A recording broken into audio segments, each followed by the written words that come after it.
Olá, estamos começando mais uma aula. Hoje é a aula 9 do nosso curso Quem Ama, Cuida. É um curso de A a Z. Nós aqui falamos tudo sobre a doença de Alzheimer. Hoje nós vamos abordar três assuntos importantes. Assistam, né, todos os três. Primeiramente, eu peço para vocês não se ater muito aos slides, e sim ouvir.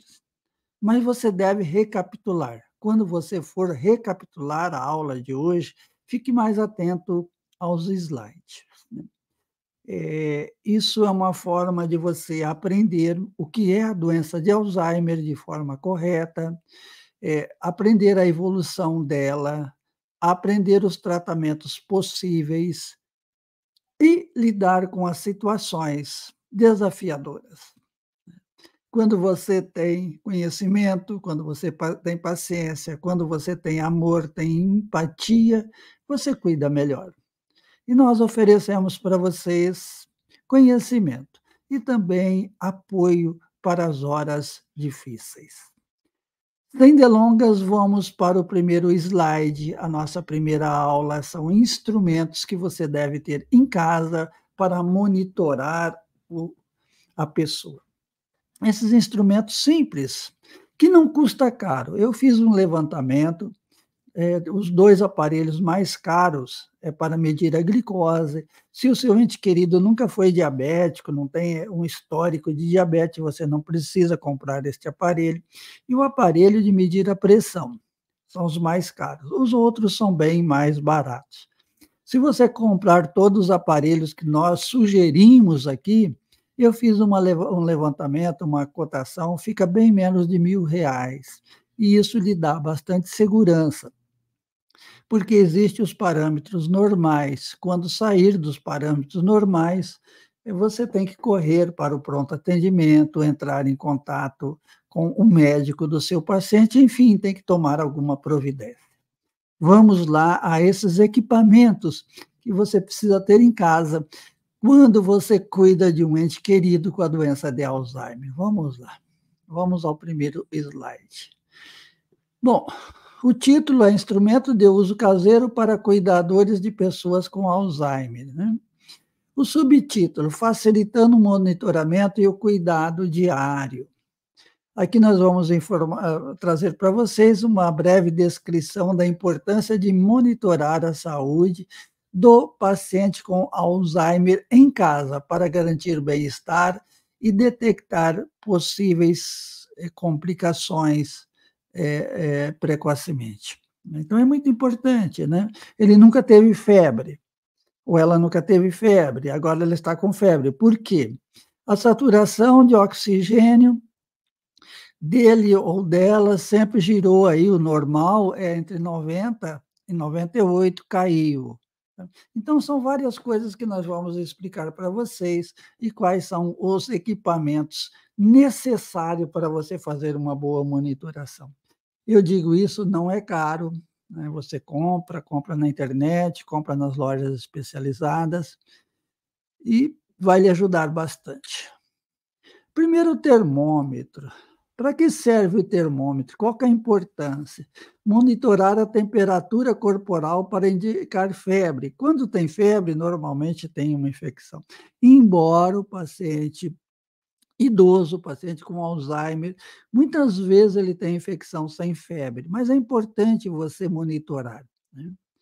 Existem os digitais, existe os infravermelhos, existe o de mercúrio. O mercúrio está sendo retirado de mercado, não sei se vocês ainda vão achar. Muitas vezes se encontrava termômetro de mercúrio em alguma loja, alguma farmácia que tinha um estoque antigo, mas o mercúrio está proibido. Então, o que a gente mais usa é o digital, aquele que você coloca uma bateriazinha, né, liga ele, coloca na axila e ele vai mostrar. Até 36,7, 36,8 é normal. Passando disso, até 37,5 é subfebril. Acima de 37,8 é febre, né? Vocês sempre têm que ler as instruções bem, né? Normalmente, Quando você compra um aparelho, vem com instruções, você tem que ler as instruções, pedir ajuda, principalmente para o pessoal da enfermagem, né, a enfermagem auxilia muito, né, pedir ajuda para você conhecer melhor o aparelho. E depois de usado, principalmente o digital, você tem que passar um álcool, você tem que fazer uma desinfecção e guardar. O infravermelho é aquele que você aponta uma luzinha para a testa, coloca bem próximo, não precisa tocar no paciente, e esse de infravermelho ele faz a leitura da temperatura. É um pouco mais caro, né. Mas é um aparelho barato, né, e que você deve ter em casa. Nós começamos por ele, porque é o mais elementar de todos os aparelhos. Vamos a mais um aparelho, agora o aparelho de pressão. Esse também é fundamental, principalmente em pessoas hipertensas, e mesmo as pessoas que são normotensas, ou seja, têm a pressão normal. Se ela tiver uma tontura, por exemplo, ela está pálida, você vai lá e a pressão está baixa, isso ajuda bastante no diagnóstico. O aparelho de pressão, ele é importante para você monitorar. Tem os níveis normais, que normalmente vai aí, a pressão máxima, né, que é a sistólica, ela por volta de 12 até 14, até 15 é normal, e a diastólica entre 7,5 e 9 é o normal, né. Existe os digitais, os manuais. Os manuais, se você não tiver, um estetoscópio, que é aquele que dá para ouvir no ouvido, e não tiver prática, fica um pouquinho mais difícil você usar a nível doméstico, apesar de ele ser talvez o mais preciso. E tem os digitais, né. Você tem que saber como medir a pressão corretamente, como colocar, como é o funcionamento do aparelho. Então você tem que ler as especificações, eh, entender se ele está funcionando normal ou não está funcionando bem. Esses aparelhos, eles têm um problema, né, a maioria são a bateria, a pilhazinha, né. E, esses instrumentos de energia, ou seja, a pilha, ou seja, a bateria, eles descarregam. E quando está com uma carga muito baixa, ele deixa de ser fiel, ele não dá uma medida correta. Sempre eu digo, meça em você, se você tem uma pressão normal, ou meça numa pessoa que sempre tem a pressão normal, e depois vê do paciente. Disparates, né, a gente tem que ser, observado, né. Por exemplo, meça 2 ou 3 vezes no próprio paciente. Meça, desligue o aparelho, desinfle bem o manguito, se tiver aquele manguito inflável. O manguito é aquela braçadeira que coloca, outros só tem um velcro, né. Então, desliga e meça outra vez, meça uma terceira vez. Se der um disparate entre as 3 medidas no mesmo paciente, na mesma hora, o aparelho está desregulado, a gente tem que tomar bastante cuidado. Mas é um aparelho que ajuda, sabe, é um aparelho, eh talvez com o aparelho de dosar a glicose é o mais caro, os outros são bem mais baratos, né. Mas é um aparelho interessante, o aparelho de medir a pressão arterial, de você ter na sua casa. Aparelho de medir glicose, isso é muito importante, principalmente em pacientes que tomam remédio para glicose. Ele toma lá sua metformina, ou ele tem uma glicose no sangue variável, né.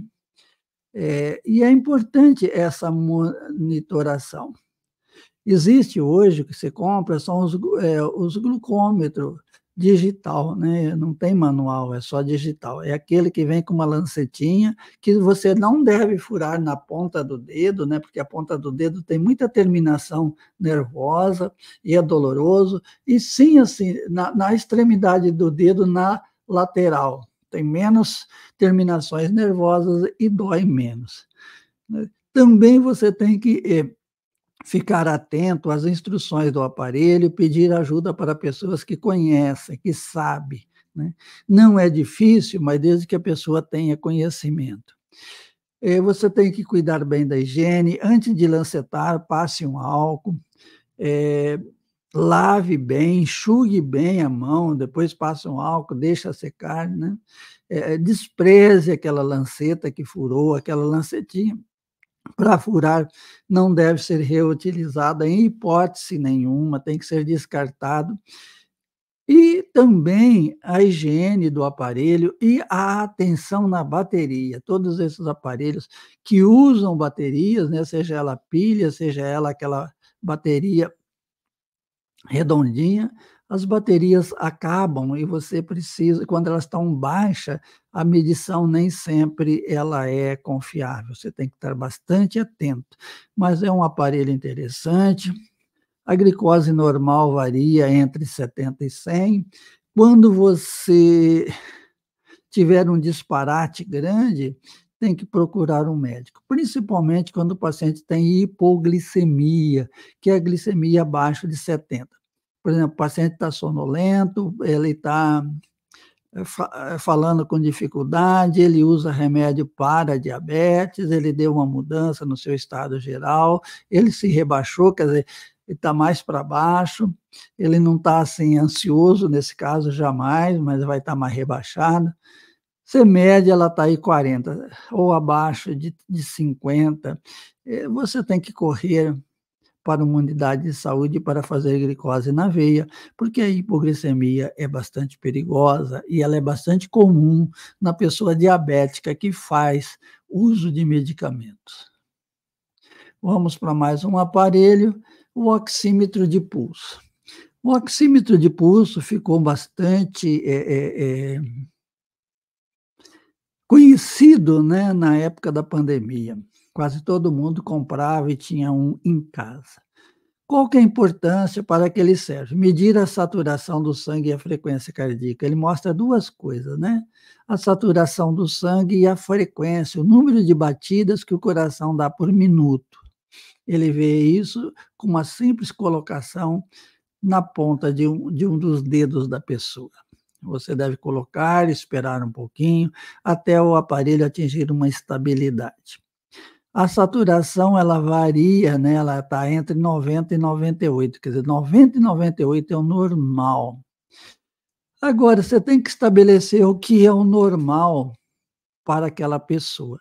Por exemplo, uma pessoa com asma, uma pessoa com bronquite, normalmente ela tem uma saturação mais baixa, normal dela é mais baixa, às vezes bem mais baixa de 90, mas ela vive bem com ela, isso é o seu normal. Agora, uma pessoa que não tem asma, que não tem problemas, respiratórios, ela tem que estar entre, 90 e 98. Baixou é porque tem alguma coisa errada. Outra coisa que o oxímetro de pulso mede é a frequência do coração, o número de batidas por minuto, né, que é variável aí entre 60 e 85. Se baixar de 50, você tem que ficar, alerta, tem que levar um médico e tem que ver. Se tiver acima de 100, também ele está com uma taquicardia, você tem que ver. Você tem que estabelecer a normalidade. O que que é normal para o seu ente querido que você cuida? Qual que é a frequência cardíaca, ou seja, o número de batidas por minuto que é normal para ele. Por exemplo, paciente que tem pressão alta, que usa os remédios que é o beta bloqueadores, como atenolol, eh o propanolol principalmente, né, ele normalmente tem uma frequência mais baixa, isso é natural para ele. Então você tem que estabelecer. Em dúvida, você tem que procurar um enfermeiro, uma enfermeira, para eles, lhe auxiliar, né. A higiene do aparelho, é sempre bom passar um algodãozinho não ensopado, né, mas, úmido de álcool, para a desinfecção. E da mesma forma, eu digo, cuidado com a bateria, né. A gente tem que estar sempre atento às baterias e é bom ter sempre em casa uma bateria de reserva para qualquer esse aparelho que você usa e que usa, como fonte de energia, uma pilha, tem vários tamanhos de pilha, né, e também as baterias. Você tem que usar sempre a pilha da mesma voltagem, né, da mesma amperagem, recomendada pelo fabricante. Vamos a mais um instrumento, termohigrômetro. O que é isso? O termohigrômetro, ele dá a temperatura do ambiente, do local, que se eu, por exemplo, ele está num quarto, está frio, né, como aqui está frio hoje aqui na minha cidade, ele dá a temperatura e ele dá a umidade. Se a umidade está muito seco, você tem que colocar um vaporizador, um umedecedor de ambiente, colocar bacias, toalhas, apesar que não muda muito, mas ajuda sim. Você tem que melhorar a umidade do ambiente. Por outro lado, se está muito frio, você tem que dar um jeito de aquecer o ambiente, né? Se está muito calor, você tem que dar um jeito de resfriar. O ideal é sempre manter uma temperatura, aí uma temperatura por volta de 23 graus. É uma temperatura que o corpo agradece, que qualquer pessoa se adapta bem, que ela não é quente, ela não é fria, né? Eu vi, fui procurar na internet preços, hoje existem relógios, né, relógios digitais, eh, que já vêm com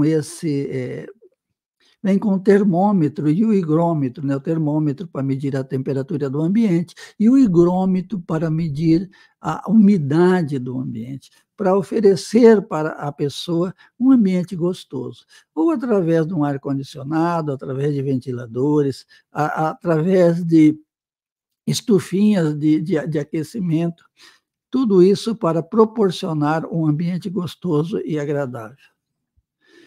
Vamos a mais um, a balança digital.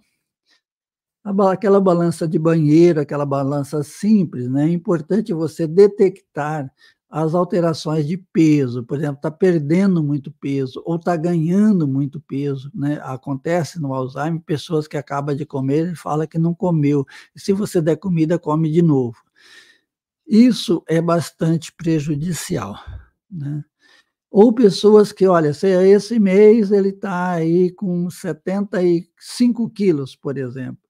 Passa-se um mês, ele está com 72, ele perdeu 3 quilos num mês. É, é uma coisa que chama atenção. Normalmente essas balanças também são digitais, você tem que tomar cuidado com as baterias delas, né? Conferir o peso, você pesa, vai você na balança e pesa você. Daí uma meia hora você pesa de novo. Por exemplo, se você pesar antes do almoço, se tiver um almoço farto e for pesar logo depois, é claro, vai aumentar. Mas pese sempre na mesma circunstância. Se der um disparate, a balança está desregulada e você tem que prestar muita atenção nisso, né?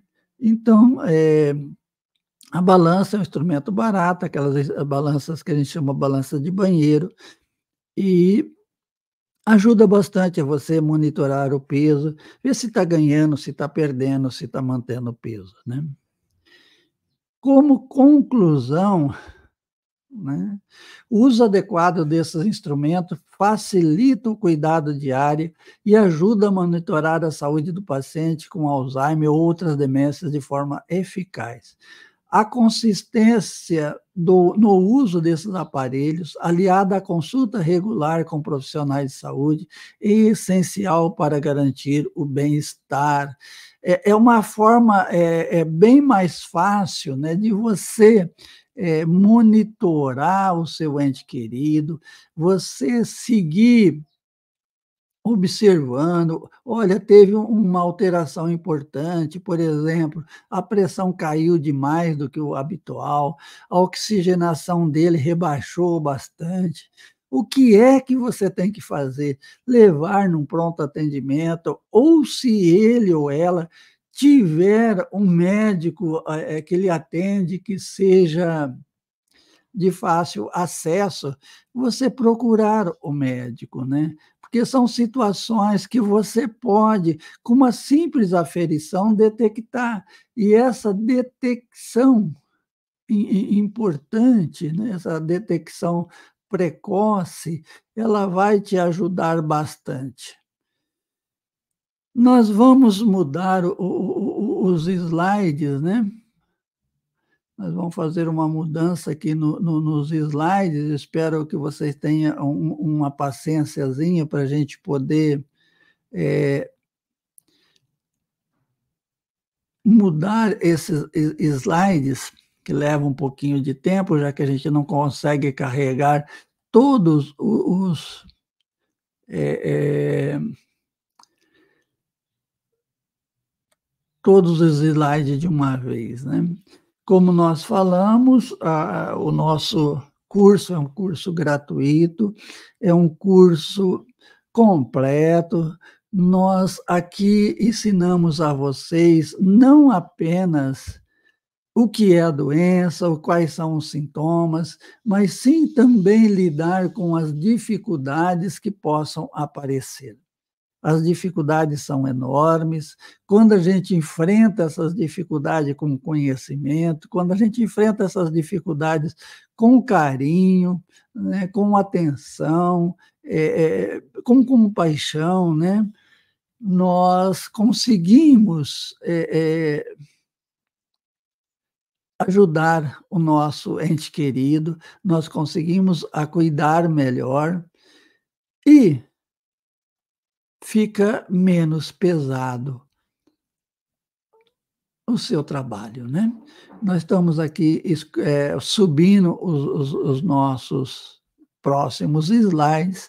Eu peço para vocês deixar um like, já que esta aula ela é pública, ela fica como um vídeo, né, então por ela ser pública, ela pode ser deixado um like, pode ser compartilhado, pode deixar um comentário. Tudo isso ajuda o nosso canal, porque as pessoas que eu tenho para me ajudar são vocês. Nós já estamos aí na aula, 9, né, está programado 12, mas eu acho que vai chegar a 13 aulas. E depois nós vamos fazer aí uma grande aula, nós vamos, mandar um link para vocês, nós vamos conversar durante 4 horas, sobre tudo aquilo que nós falamos aqui. Agora, a segunda aula, né, como nós falamos, cada aula tem três assuntos que nós abordamos. O segundo assunto que nós vamos abordar é a adaptação na casa que você tem que fazer, né. Você pode morar a vida toda numa casa, mas quando você tem uma pessoa idosa e principalmente essa pessoa idosa, ela tem a Alzheimer, nós temos que fazermos algumas adaptações para evitar perigos, né. Tem muitos acidentes, são os acidentes domésticos, que, compromete a integridade do nosso ente querido que nós cuidamos. Então, quais são as adaptações? O que que você tem que ter cuidado na sua casa? O que que você tem que melhorar na sua casa para, dar um bom cuidado ao seu ente querido, né? Eh, as modificações no ambiente para o paciente com Alzheimer.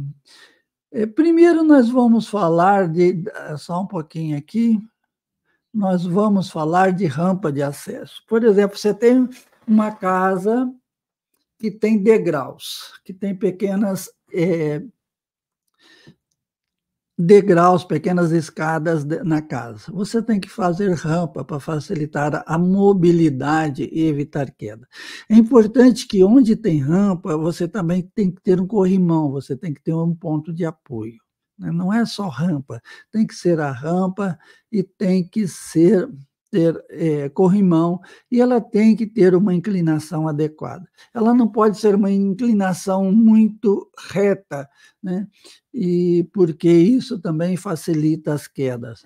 Muitas vezes o declive é mais lento, ele ocupa mais espaço, então você tem que usar, né, uma inclinação que atenda às necessidades, que não vá propiciar a quedas. Principalmente em locais estratégicos, em locais que a pessoa mais, usa para caminhar, né? Por exemplo, a rampa de acesso a banheiro, se ela vai muito para o quintal e no quintal tem um degrau, né, para sair ou entrar na casa. Então tem que ser fazer rampas, né? E essas rampas, elas podem, não precisa ser fixa, não precisa ser de alvenaria, ela pode ser de madeira, por exemplo, que ela pode ser removida, né? Ela não é uma coisa definitiva. Desde que ela se encaixe bem, de que ela não escorregue, ela pode ser usado rampas de madeira, né? Ela tem que ser antiderrapante, ela não pode ser uma madeira lisa, né? Não pode ser um piso liso, tem que ser um piso antiderrapante, e de preferência, quando existir a rampa, ter um corrimão ou uma alça de apoio. Outra coisa, a largura das portas. Imagine uma pessoa em cadeira de roda, essa pessoa, as portas são estreitas, né? A porta para a cadeira de roda, esses dias uma pessoa me perguntou, né, deixou nos comentários, né? Ela tem que ser maior do que 80 centímetros ou mais. As portas de banheiro no Brasil normalmente são de 60 centímetros. É uma porta estreita, 60 centímetros não cabe uma cadeira de roda, por exemplo. Então, nós temos que adequar as portas. Outra coisa, as portas têm que ter trinco, ela tem que ter fechadura boa, né? Você muitas vezes tem que prestar muita atenção nisso, porque é pela porta que a pessoa foge. E principalmente é pelas janelas de apartamentos que as pessoas suicidam. Então, se você mora num apartamento, você tem um ente querido com Alzheimer, coloque grade em todas as janelas, né? É uma questão de segurança. E na porta sempre com trinco, com chave, para evitar as fugas da pessoa, né? E as portas largas para uma livre movimentação, uma livre circulação do seu ente querido.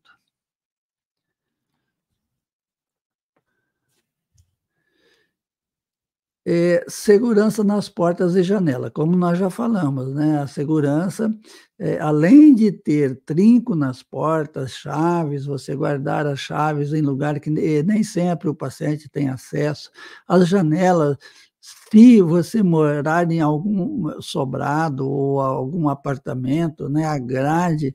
Outra coisa importante é colocar alarme, né? Aqueles alarmes que quando a porta abre, quando a porta fecha, ele emite um sinal sonoro, né? Por exemplo, você está lá na cozinha, se a pessoa ela saiu pela porta da sala, só está vocês dois em casa, e você ouviu um alarme sonoro, você tem que ficar atento, né? Porque ela pode estar tentando fugir, tentando sair de casa, porque as pessoas com Alzheimer, elas perdem aquela noção, né? Elas ainda acham que pode sair, que pode andar sozinha, e o índice de pessoas que se perdem na cidade é muito grande, né? Então, chaves normalmente guardado em lugares não tão acessíveis aos pacientes. Iluminação.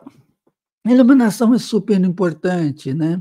Ela evita quedas e facilita a circulação, né? O caminhar, na navegação da pessoa no ambiente, né?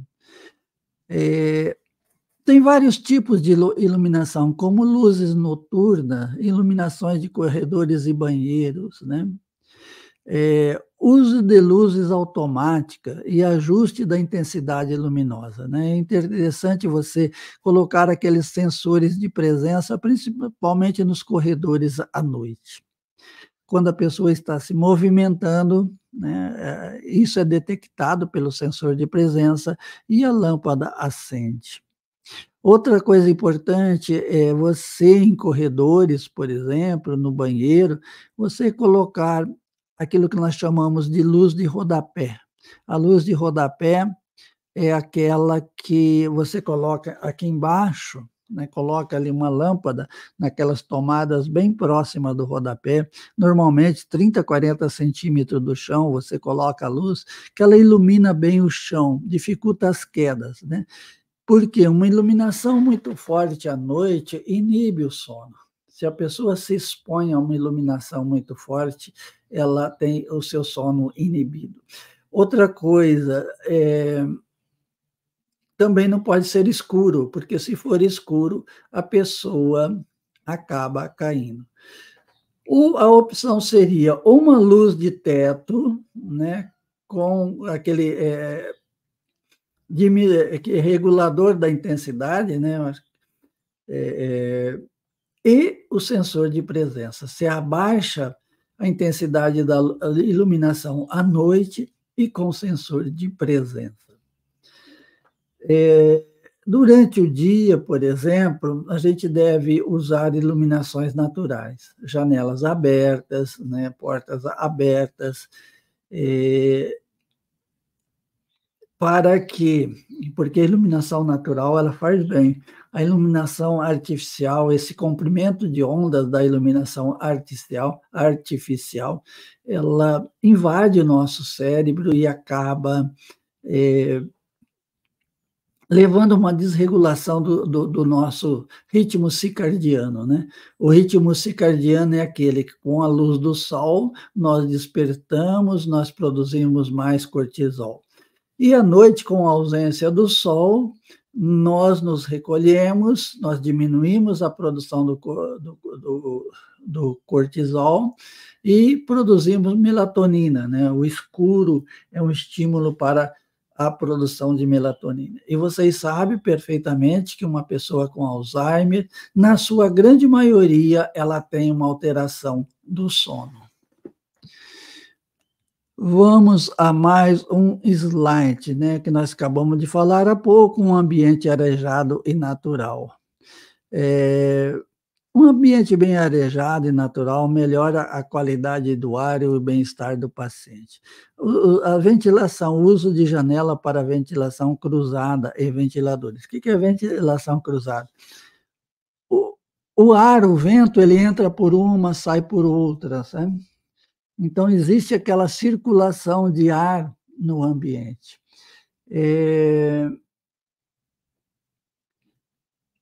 Outra coisa é a adição de plantas, né? Uma planta, ela além de purificar o ar, ela cria um ambiente mais agradável, mais saudável.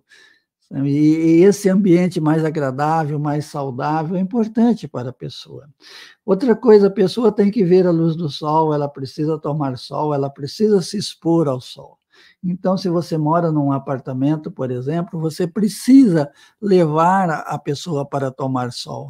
A pessoa precisa ver o sol, né? Ela precisa sentir a luz do sol, o calor do sol, porque isso faz parte, inclusive, da melhora do sono da pessoa, né?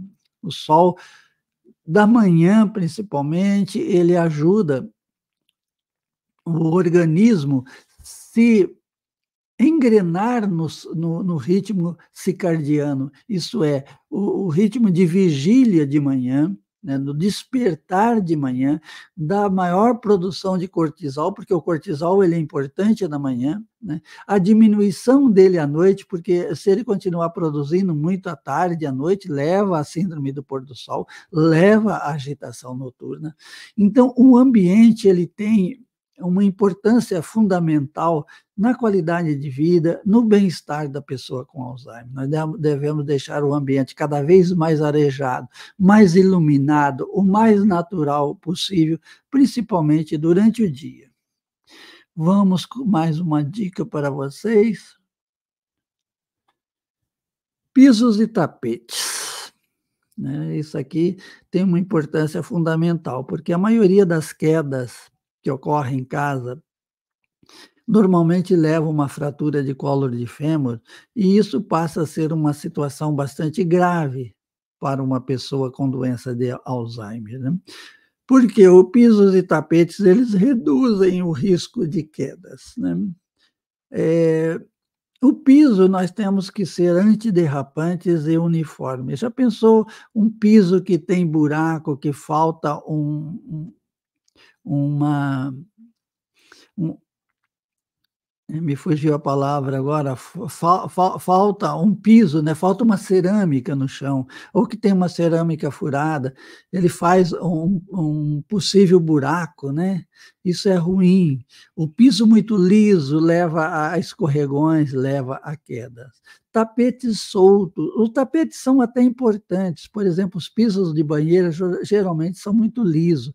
Agora você pode colocar um piso emborrachado, que ele adere ao chão. Quando ele adere ao chão, quando ele não fica deslizando no chão, muitas vezes ele é até importante. O ruim do piso é que a pessoa, às vezes, ela anda arrastando o pé, ela entra com o pé debaixo do tapete, quando ela vai mudar o passo, ela cai. Ou mesmo aquele tapete que fica escorregando. Nós temos que tomar muito cuidado também com sapatos soltos no chão, meias soltas no chão, né? O chão deve ser, o piso deve ser antiderrapante, deve ter tapete fixo, né? Tapetes emborrachado em banheiros, principalmente, né? E evitar qualquer coisa estranha no chão, né.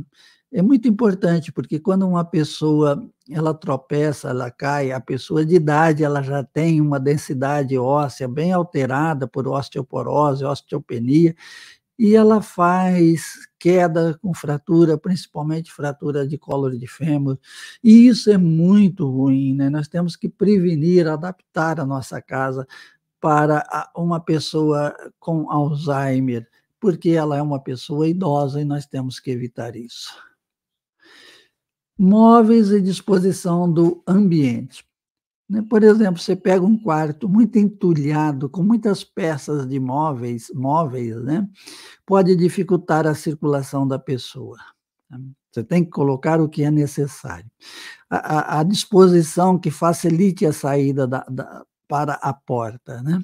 Outra coisa, se você trouxe seu ente querido para a sua casa, mantenha os móveis, né, mantenha, eh, os móveis e os utensílios, né, a cama que ele usava na sua própria casa. Talvez até a disposição da cama, eh, a posição dela em relação à parede, em relação às janelas, né, para que o paciente se sinta, mesmo fora da sua antiga casa, ele sinta que ele está na sua casa, porque o móveis é mesmo, a cama é a mesma, nada de coisas bonitas, porque para o paciente o mais importante é ele manter aquilo que ele vinha sempre, usando.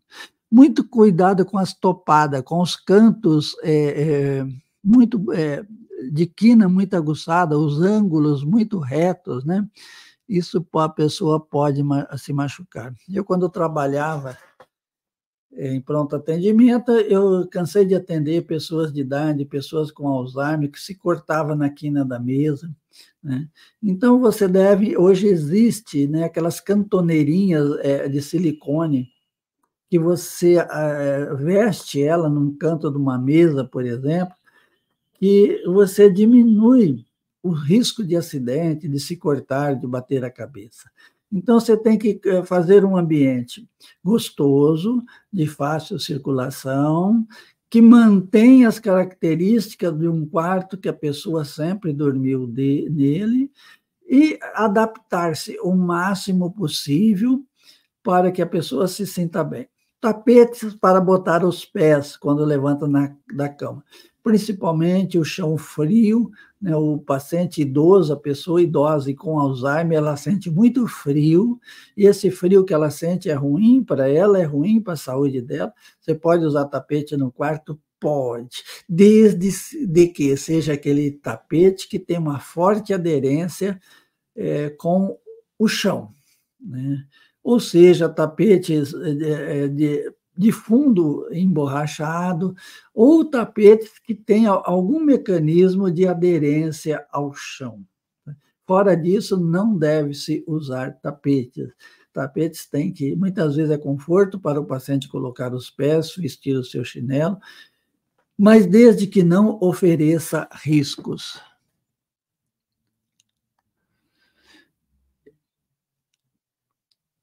Sinalização e identificação. É importante auxiliar na orientação e reduzir a confusão, né. Então não é errado você colocar uma etiqueta bem grande na porta do banheiro, banheiro,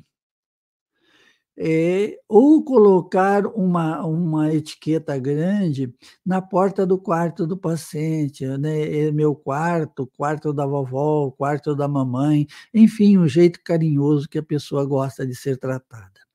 Essa identificação parece absurda, mas para a pessoa com Alzheimer não é. Ela esquece, muitas vezes ela se perde, e se ela lê lá o meu quarto, né, ela sabe que aquele quarto é dela, ela fica procurando o banheiro, ela não sabe, mas se ela lê, ela sabe ler, escreve uma etiqueta lá com letras bem grandes, né, como ela entende o que é o banheiro dela. Outra coisa, onde ela mais circula no seu quarto, né, ou na área que ela mais circula da casa, na peça que ela mais circula da coloque relógios, principalmente aqueles relógios digitais e de ponteiro, para que o paciente se localize no tempo, para que ele se localize no espaço. Também calendários, calendários daqueles de números grandes, aquele que vem um mês em cada folha, ajuda bastante também na orientação. Essas adaptações são necessárias para que o seu ente querido tenha, um espaço confortável, para que evite acidentes, para que ele possa ter segurança, possa desfrutar do ambiente gostoso da casa. O ambiente deve ser gostoso, não precisa ser luxuoso. O que o ambiente precisa é ser confortável, né, e ser benéfico para a saúde da pessoa, evitar as quedas. Isso vai ajudar muito a você lidar melhor com o seu ente querido, com doença de Alzheimer ou com qualquer outras demência. Eu vou fazer a mudança dos slides para nós continuarmos com o último tema de hoje, que é ajuda. Quando é que você precisa pedir ajuda? Como fazer para pedir ajuda? Né? Eh, que é um tema muito importante. Eu peço a vocês, né, como eu sempre tenho dito aqui, aqui nós fazemos um curso para vocês completo, oferecendo dicas de como oferecemos conhecimento de o que é a doença de Alzheimer, como lidar com ela, né? Como você ter a sua vida facilitada, aprendendo coisas novas, quando você entende qualquer uma situação, a vida fica mais fácil, né, tudo fica mais fácil, e você passa a cuidar também com conhecimento, você passa a ter mais paciência. A paciência é algo fundamental. Muitas vezes nós temos paciência frente a uma coisa desconhecida, e nós temos que buscar paciência, né. Paciência é treinamento, paciência se adquire com o tempo. Eh, só um pouquinho, só falta subir mais um slide, nós já estamos acabando. E peço a vocês para curtir, né, para curtir o nosso a nossa aula, porque ela está pública, né, ela está aí no à disposição de todos por um determinado tempo e falta aí 4, 5 aulas para nós terminarmos o nosso curso. Terminando, nós vamos fazer um curso que eu vou enviar um link para vocês e nós vamos ter um contato mais próximo, né. Agora, o tema que nós vamos tratar é rápido, mas importante, é sobre ajuda. Você precisa pedir ajuda, e nem sempre essa ajuda vem fácil, né. E o que você precisa? A ajuda é fundamental. Vamos lá. Pedindo ajuda e alívio do estresse para cuidadores de pacientes com Alzheimer. Identificação identificando a necessidade de ajuda, né. Primeiro é quando você tem sinal de sobrecarga, fadiga constante, irritabilidade, perda do interesse em atividades que você sempre teve, por exemplo, você ia na igreja, você ia no salão, você conversava com amigas, com amigos e você perdeu. Também problemas de saúde, ou você está engordando, ou você está emagrecendo, ou apareceu o diabetes, ou apareceu a pressão alta, você está tendo insônia, você está muito estressada, né. Então você tem que compreender estes sintomas. E depois reconhecer seus limites, compreender e aceitar, os próprios limites, como cuidador. Então você tem todo ser humano tem seus limites, nós não somos perfeitos, não nós não somos máquinas para não falhar. Por exemplo, um avião não pode falhar, porque se o avião falhar, pode matar muitos passageiros, né. Mesmo assim, a máquina falha. Agora, imagine o ser humano, né, o ser humano, ele é um ser imperfeito, é um ser que se desgasta fisicamente, se desgasta emocionalmente, e para melhorar isso, você precisa de ajuda. Eu fico, assim, muito triste quando vejo uma pessoa que fala: "Eu cuido sozinha do meu pai, da minha mãe, do meu marido, da minha esposa". Isso é uma necessidade muito grande. E as primeiras pessoas, né, que reconhece essas necessidades, ela se identifica, né, que ela está esgotada, que ela está cansada, que está difícil dela prosseguir, ela precisa de ajuda. A primeira ajuda vem da família, né. Eu vejo que tem muitos cuidadores familiares, esgotados, gritando no deserto, né. Apesar que o deserto, ele é rodeado de oásis, né, só que as pessoas que estão nesses oásis não escutam. Muitas vezes a família, ela é surda, ela é insensível aos seus chamados, mas tem como melhorar tudo isso. Eh, Pedindo ajuda a familiares. As pessoas falam: "Mas não adianta", né. Você tem que ter uma comunicação aberta, clara, comunicando de forma convincente, né, honesta sobre a necessidade de ajuda. Não adianta você xingar, não adianta você esbravejar, você tem que comunicar: "Olha gente, eu estou nesta situação, né, eu preciso de ajuda". Você tem que aprender a delegar tarefas, dividir: "Olha, você vai fazer isso para mim, eu tenho que me cuidar". Se eu não me cuidar, o nosso ente querido, no caso, a nossa mãe, nosso pai, a nossa irmã, ela é portadora de uma demência, ela vai sofrer muito mais. Superando resistência. Estratégia para lidar com familiares que não colaboram e não entendam a gravidade da situação. Como eu sempre falo, além dessa comunicação sincera, dessa comunicação honesta, dessa comunicação sem briga, né, você deve fazer um dossiê de atividades diárias, com filmagens de preferência, hoje é muito fácil a gente filmar, e mandar aquilo para a sua família, não em tom de cobrança, não em tom: "Olha, isso é o que eu estou passando, isso é que o nosso ente querido, nossa mãe, nosso pai, nosso irmão, nossa irmã, enfim, está passando. Ela também está, eh eh, numa situação terrível, porque eu não estou boa, não estou bom e não consigo cuidar bem". Faça isso, né, todos os dias, desde lá do começo da doença, não é só a hora que você se sentir esgotada não, faça sempre, né, para você sensibilizar. Muitas vezes, o familiar não se sensibiliza, porque ele não conhece a situação, ele não conhece o dia a dia, né. Então você tem que fazer um relatório completo, inicialmente sem tom de cobrança, sem tom, né, mas o familiar ausente, o familiar que não ajuda, ele precisa ter consciência dessa situação. Seja paciente nessa comunicação também, insista, insista sem brigar, né. Porque Só a verdade nos liberta, nos salva.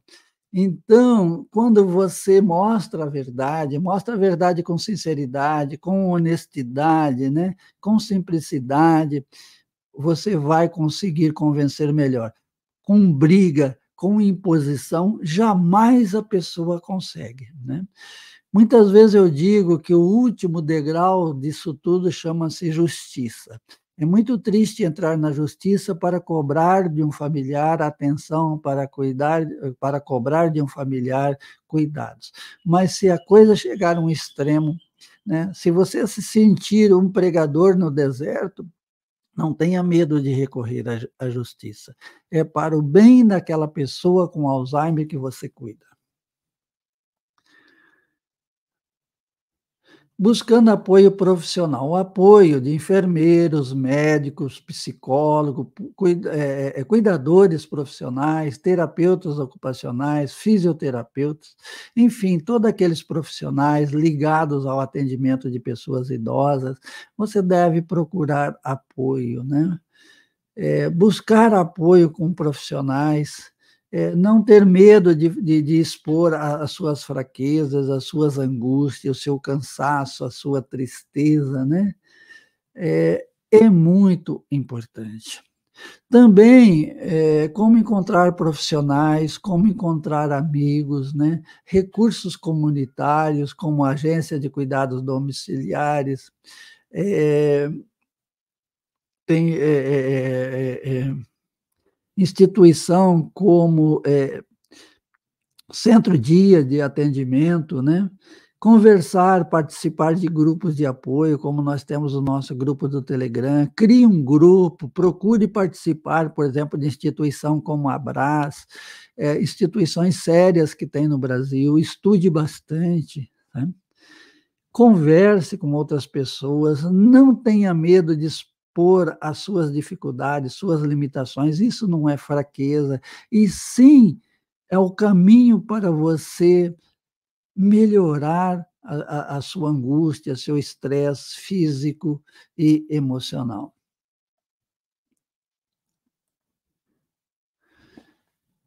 Por exemplo, como nós falamos, grupo de apoio para compartilhar experiência com outros cuidadores. Olha, como as pessoas que fazem parte do nosso grupo do Telegram, por exemplo, se sente bem. Por isso que eu sempre falo, faça um grupo de redes sociais com a sua família. Seja amigo, né? Seja sincero, seja honesta, sem aquela cobrança absurda. Primeiro você sensibiliza, para depois você pedir apoio, né? Mostre todas as fases boas e ruins, né? Tipo, ontem a nossa mãe estava muito boa, como eu compartilhei. Olha como ela está hoje, faça um pequeno vídeo, né. Não apenas escreva, mas faça um pequeno vídeo. Também você pode fazer um diário por escrito, ajuda bastante. O primeiro grupo que você tem que buscar é da sua própria família, mesmo eles estando distante. Faça a sua parte, mas faça com honestidade, faça com carinho, tá. Recursos comunitários, como nós falamos, centro-dias, programas de alívio, programas de suporte psicológico, né. Então, procure tudo que possa lhe ajudar, né.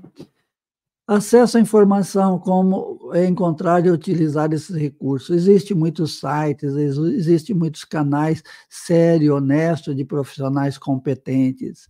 Existem também muitos livros, revistas, existem associações, principalmente a Abras, tudo isso vai lhe ajudar, você entendeu? Você tem que pedir apoio profissional, apoio de profissionais, aliás, apoio da família, apoio da comunidade, né. Você deve usar todos aqueles recursos que estão disponíveis, que você precisa para melhorar o seu cansaço físico, o seu cansaço mental e emocional.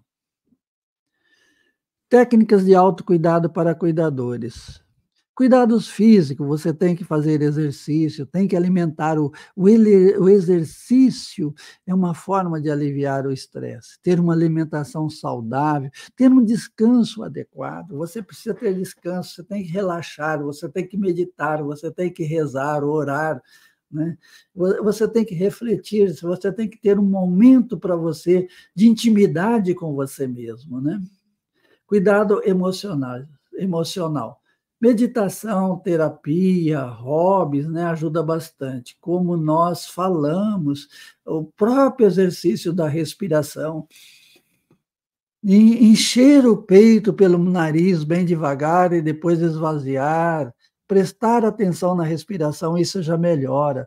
E também fazer uma ioga, fazer uma natação, eh fazer um pilates, né, fazer terapia, terapia cognitiva comportamental ajuda bastante, praticar um hobby, né, fazer um trabalho manual.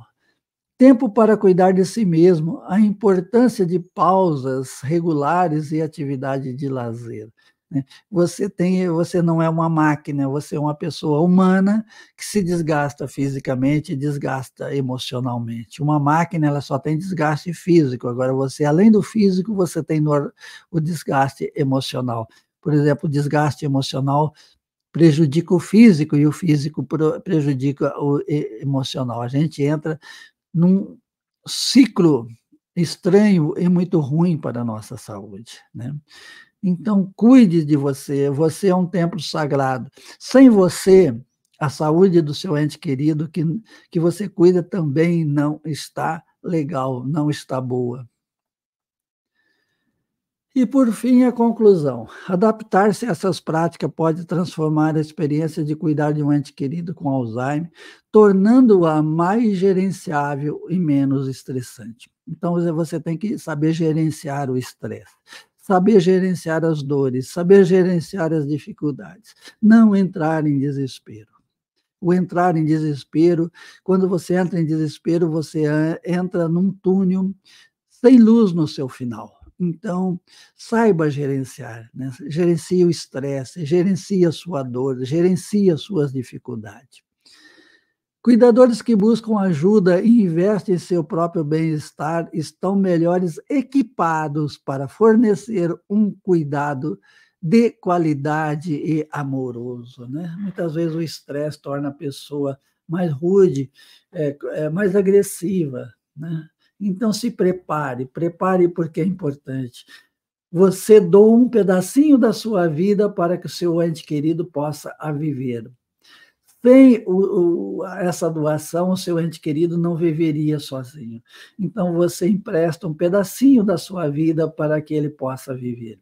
E você tem que emprestar esse pedacinho da sua vida de forma carinhosa, amiga, e oferecer o melhor que você possa oferecer. E para você oferecer o melhor, você não pode estar ruim. Você tem que se cuidar, porque quando você está bem, você está oferecendo a parte boa de você para ele ou para ela. Muito obrigado por estar conosco nessa aula e até a próxima aula. Não esqueça de curtir, não esqueça de comentar e de compartilhar.